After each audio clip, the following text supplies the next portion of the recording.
Video na. Mga idol, ano natin natin yung alimango idol sa masarap na ulam idol.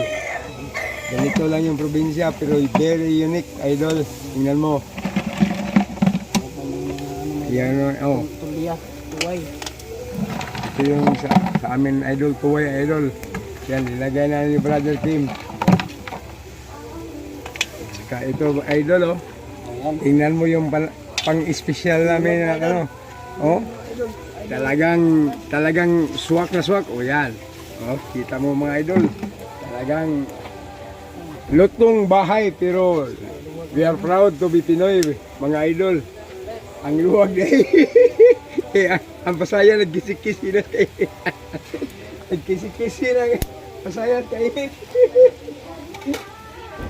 Tingnan mo mga idol ha. Oh, talagang fresh na fresh. Buhay na buhay talaga. Kiat ka sa tal. Ikat